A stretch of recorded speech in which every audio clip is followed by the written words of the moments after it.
Episode 14। शाम का वक्त। ध्रुव और युवान कॉलेज से वापस लौट रहे थे। दोनों इस वक्त बाइक पर बैठे हुए हवा से बातें कर रहे थे। ध्रुव के हाथ युवान के कमर पर लिपटे हुए थे और सर उसकी पीठ से सटा हुआ था।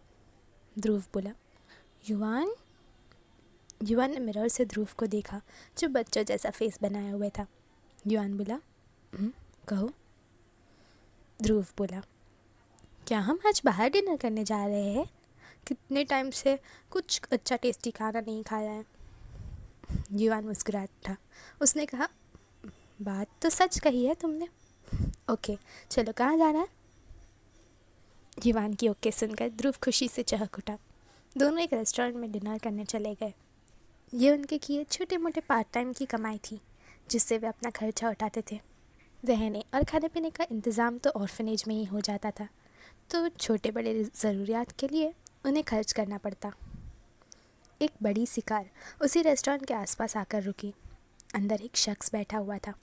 उसने अपने असिस्टेंट से पूछा, पक्का युवान और उसका दोस्त यहीं है ना? असिस्टेंट पूरे कॉन्फिडेंस से बोला, श्योर सर। शख्स ने हाँ में गर्दन हिला दी। वो लोग युवान को ढूंढने लगे। उन्हें सिर्फ लोकेशन मिली थी युवान की, पर एग्जैक्टली वो कहाँ है वो नहीं पता था।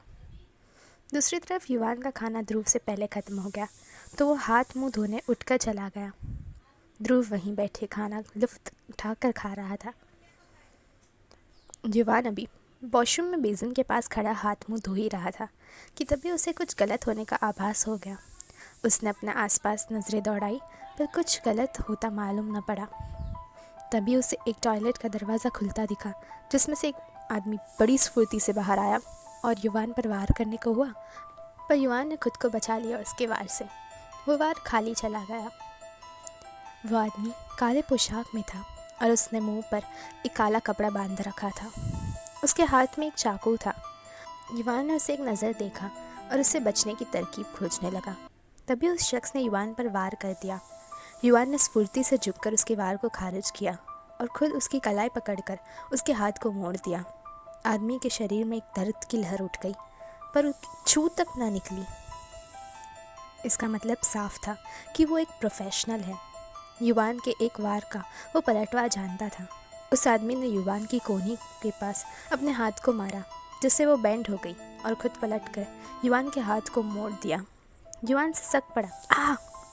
वो फाइटिंग स्किल्स में निपुण नहीं था, बस खुद की रक्षा के लिए थोड़ा बहुत आता था उसे। पर फिलहाल वो एक प्रोफेशनल के सामने लड़ रहा था, जो उसे बहुत मुश्किल लग रहा था। युवान ने एक तरकीब सोची, आखिर में वहाँ से भाग जाने की। उसने सोचा, फिलहाल इस आदमी की नज़रों से दूर होना ही उसके लिए फ़ायदेमंद है। उसने आदमी के पैर पर अपना पैर बहुत ज़ोर से मारा, जिससे वो लड़खड़ा गया। युवान ने उसे धकेल कर खुद को छुड़ाया और मौके का फ़ायदा उठा वो वहाँ से भाग निकला। वो सामने के रास्ते से जाने के बजाय वहीं पर दिख रहे सेकेंड एग्जिट का इस्तेमाल किया। बाथरूम में जो आदमी था वो खुद को संभाल कर जल्दी से युवान के पीछे दौड़ा। उसने देखा वो सेकेंड एग्जिट से बाहर जा रहा है। उसने जल्दी से फ़ोन निकाला और किसी को कॉल मिलाकर बोला, वो सेकेंड एग्जिट से बाहर जा रहा है, जल्दी पकड़ो उसे। इतना बोल कॉल डिस्कनेक्ट कर वो उसके पीछे दौड़ा। युवान ने उसकी कॉल पर हुई बात सुन ली थी और समझ गया था कि वो अकेला आदमी उनके पीछे नहीं पड़ा है, और भी कुछ गुंडे होंगे जो उसके साथ आए होंगे। युवान ने अपनी रफ्तार तेज़ कर दी। वो एक वॉल से होकर गुजरने लगा, तभी सामने से आ रहे शख्स से टकरा गया। वो गिरता उसके पहले उस शख्स ने उसके दोनों कंधे पकड़कर उसे बचा लिया। युवान की नज़रें उस शख्स को देखने उठती, उससे पहले उस शख्स और युवान दोनों के कान में आवाज़ पड़ी, वो उस तरफ भागा था, पकड़ो उसे। युवान ने जल्दी से उस शख्स से दूर होकर सामने देखा तो वह नकाब वाला आदमी और उसके साथी उसी की दिशा में आने वाले थे। शख्स की नज़रें भी उस तरफ गई। उसने युवान को स्फूर्ति से वॉल के पीछे छुपा दिया और खुद किसी बड़ी दीवार जैसा रास्ते के आड़े आ गया। गुंडे उन दोनों के करीब आने लगे, जिनके कदमों की आहट दोनों के कानों में पड़ रही थी। युवान को खुद को छुपाने का कोई और चारा न मिला, तो उसने जल्दी से उस शख्स को बिना देखे उसकी कॉलर को पकड़ लिया और उसे मजबूरन खुद के करीब झुका दिया।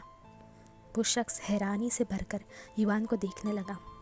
युवान ने आंखें कसकर बंद कर दी थी और झट से उस शख्स के होठों पर अपने होठ टिका दिए। शख्स की पकड़ इससे युवान पर एकदम से ढीली हो गई। उसकी नज़रें युवान की बंद पलकों पर ठहर गई और युवान की पकड़ उसके कॉलर पर कस गई। युवान बहुत ही सॉफ्टली उस शख्स को किस कर रहा था। तभी वहाँ वो गुंडे आए, पर दोनों लड़कों को किस करने में मशगूल देख उन लोगों ने नज़रें फेर दी। उन्हें युवान नज़र नहीं आया क्योंकि वो शख्स अभी भी किसी दीवार जैसा उनके और युवान के आड़े खड़ा था। वो गुंडे वहाँ से आगे की तरफ युवान की खोज में दौड़ गए। वही युवान और उस शख्स के होठ अभी भी उलझे हुए थे।